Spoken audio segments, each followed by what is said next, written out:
Olá, meu querido irmão e minha irmã, que a paz do Senhor Jesus venha sobre a sua vida e sobre a sua família. Aqui é o pastor Antônio Júnior e eu desejo que nesta noite o Senhor fale ao seu coração, que Ele traga o descanso e o renovo que você precisa para terminar bem esse dia. E para isso eu quero trazer uma mensagem que vai te mostrar a diferença entre o arrependimento e o remorso, e o que nós devemos fazer para não sermos enganados por esses sentimentos. Mas antes de começarmos, eu quero pedir que você se inscreva aqui no meu canal, clica no botão abaixo do vídeo, inscrever-se, e do lado vai aparecer um sininho. É muito importante que você ative ele para que você receba a notificação do YouTube sempre que eu colocar um vídeo novo. E tem sido maravilhoso, eu tenho visto muitos depoimentos, muitos testemunhos do que Deus está fazendo, então ficarei muito feliz se você acompanhar comigo essas orações, porque juntos nós somos mais fortes, amém? E depois que você terminar essa mensagem, não se esqueça de compartilhar no WhatsApp.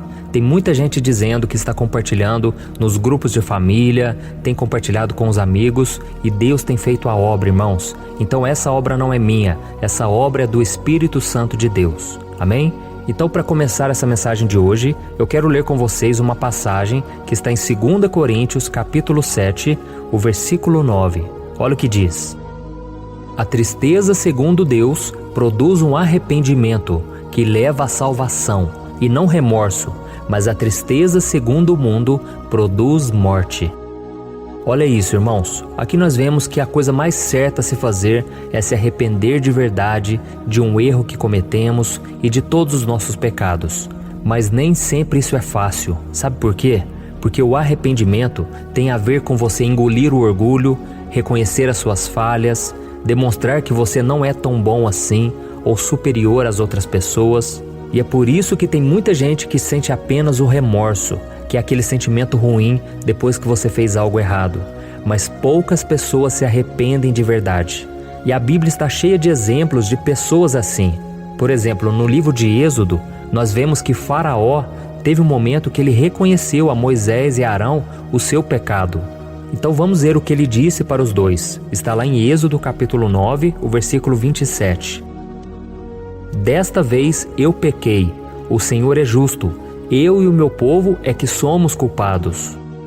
Analisando aqui essas palavras de Faraó, temos a impressão de que Faraó realmente se arrependeu. Isso porque o que ele recebeu ali como castigo foi algo terrível. A Bíblia diz que Deus mandou uma tempestade de granizo que acabou com tudo, acabou com a lavoura, matou muitas pessoas, foi algo assustador. Mas a história ali na Bíblia mostra que isso tudo foi um remorso. Faraó não se arrependeu de verdade. Sabe por quê?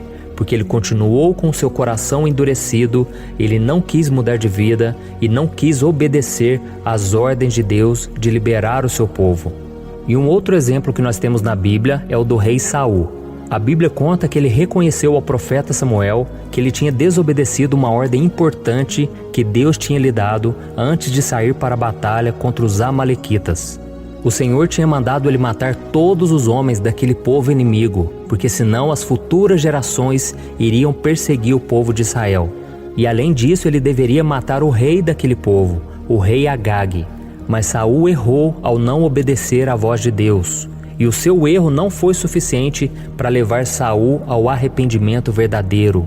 E ele continuou levando uma vida de desobediência a Deus. E sabe o que aconteceu? Saul ele perdeu o seu cargo de rei de Israel. Saul ele perdeu a unção de Deus sobre ele.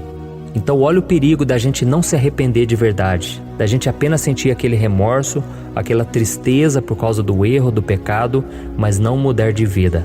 E por fim, eu me lembrei aqui de um exemplo no Novo Testamento, que é daquele jovem rico que foi até Jesus e perguntou a ele como receber a vida eterna. Então Jesus contou para ele que ele precisava vender tudo o que ele tinha e dividir o dinheiro entre os pobres, para depois segui-lo, porque Jesus sabia que aquele homem amava as riquezas, ele era dono de muitas propriedades. E eu sempre costumo dizer o seguinte: ter muito dinheiro não é pecado, não é pecado você ser rico. Tanto é que a Bíblia traz muitas instruções para quem é rico, e ela diz que os ricos devem ser ricos de boas obras, de amor, de compaixão, mas a Bíblia mostra que isso tudo pode ser perigoso, porque quanto mais você tem, mais você fica apegado com isso, e se o seu coração estiver nisso, você não vai conseguir obedecer a Deus, fazer a vontade do Senhor.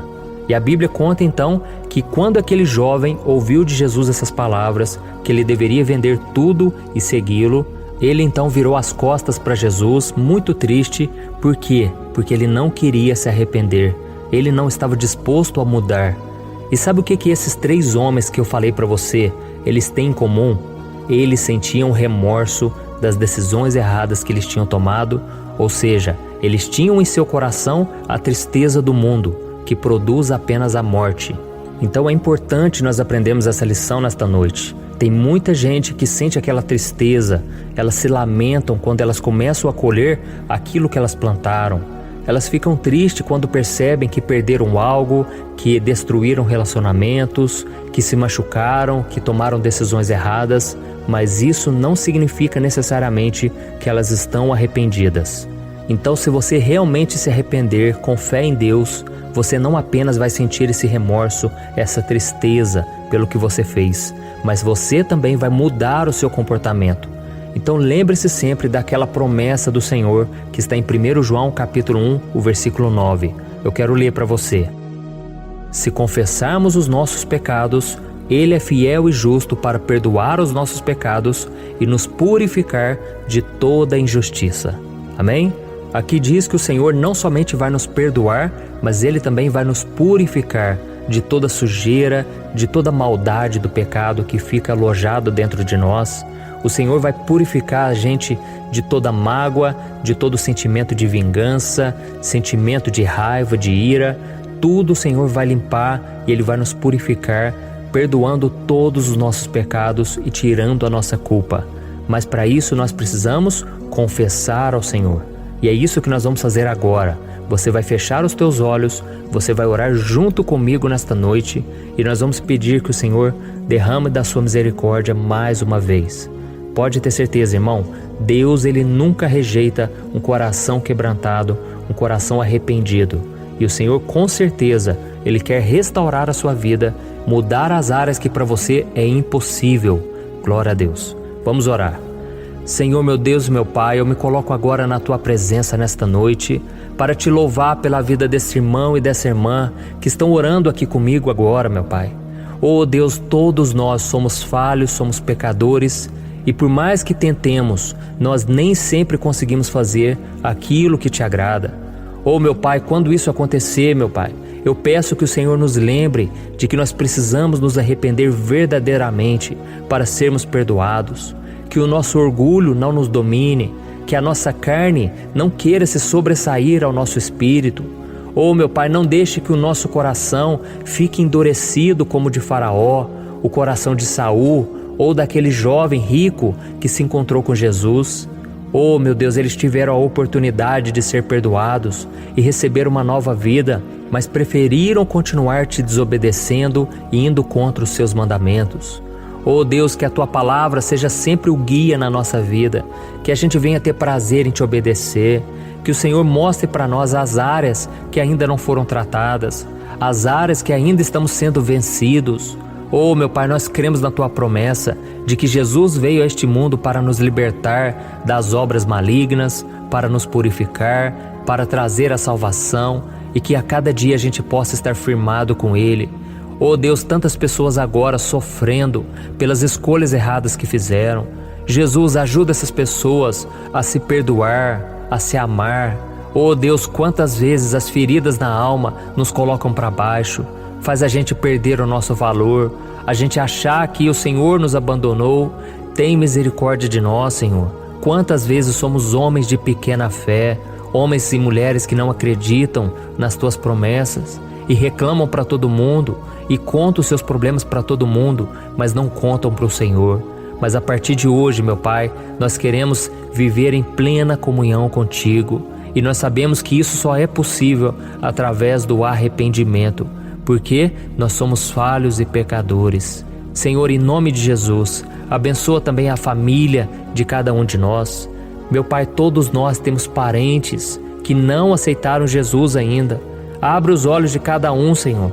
Abre os olhos dos nossos irmãos, dos nossos pais, filhos, cônjuges, amigos. Senhor, abra os olhos deles para que eles se arrependam de verdade, para que eles não sigam somente uma religião, para que eles apenas não vão na igreja, mas que eles venham ter um encontro verdadeiro contigo, assim como nós tivemos. Meu Pai, que essa tristeza que muitas vezes toma conta de nós, que ela venha produzir algo de bom, que ela venha transformar a nossa vida e que a gente venha se alegrar também no seu perdão, nas suas promessas que são maravilhosas, que estão disponíveis para todos nós. Meu Pai, não permita que nenhum dos teus filhos saia dos teus caminhos, mas que a cada dia a gente venha se fortalecer nessa corrente de oração e que a gente venha estar cada dia mais próximos do Senhor. Em nome de Jesus que eu oro e te agradeço. Amém. Glória a Deus. Olha, eu tenho percebido uma coisa que tem me deixado muito preocupado. A cada 5 casais que eu tenho conversado, pelo menos 3 vivem pensando em se divorciar por estarem totalmente desgastados na sua vida conjugal. E talvez você seja uma dessas pessoas, ou porque você já se divorciou ou está pensando nisso, pois já não aguenta mais tanto sofrimento no casamento e na sua vida. Então eu vou te contar uma coisa. Ao longo do meu ministério, eu tenho aconselhado muitos casais e eu pude ver milagres acontecendo. Eu vi casamentos que tinham tudo para dar errado e começaram a dar certo. Casamentos que quem olhava pensava, não tem mais jeito de resolver. Mas eu também presenciei situações tão complexas que não bastava dizer que divórcio é pecado e ponto. Eu precisei ir além e tratar de cada caso de forma madura, compreensiva e à luz da palavra de Deus. E foi então que eu decidi registrar tudo isso que eu aprendi nesses anos em um único livro que já está transformando a vida de milhares de pessoas. O nome dele é O que a Igreja Não Te Conta sobre Divórcio e Novo Casamento. Nele, eu abordo esse assunto que é tão sensível de uma maneira bíblica, sem julgamento e que vai te trazer conforto e direção. Eu sei que muitas vezes você sofre porque você não queria estar nessa situação e também não sabe como sair dela. Além disso, você ainda tem que lidar com o medo de estar fazendo a escolha errada todos os dias. E eu quero te falar uma coisa, você não precisa mais viver cheia de culpa e medo. Chegou a hora de você se livrar desse sentimento de confusão, de infelicidade. Chegou a hora de você acreditar que Deus te ama, Ele não esqueceu de você e Ele tem um plano abençoado para a sua vida. Todos os dias as pessoas me perguntam, pastor, até que ponto eu devo lutar pelo meu casamento? O que será que Deus vai pensar se eu me divorciar? Se eu me casar novamente, será que Deus vai me abençoar ou eu nunca mais poderei ser feliz com alguém? Por isso, além de responder essas e outras dúvidas de acordo com a palavra de Deus, eu conto no meu livro algumas situações reais vividas nos relacionamentos para que você se identifique e eu também mostro qual é a melhor decisão que você deve tomar, tá bom? Eu tenho certeza que esse livro vai ser um divisor de águas na sua vida. E para que você tenha acesso a esse conteúdo agora mesmo e comece já a mudar de vida, eu estou disponibilizando o livro no formato digital para você ler onde você estiver, no seu celular ou no seu computador. E tudo isso por um valor acessível e assim também você estará contribuindo para que o nosso ministério alcance ainda mais pessoas com a mensagem do Evangelho. É só você clicar no link que está bem aqui abaixo do vídeo, na descrição ou no primeiro comentário. É muito rápido, seguro e você vai receber na mesma hora o livro digital no seu e-mail, tá bom? Então clique agora no link que está aqui abaixo do vídeo e eu desejo toda sorte de bênçãos na sua vida. Um grande abraço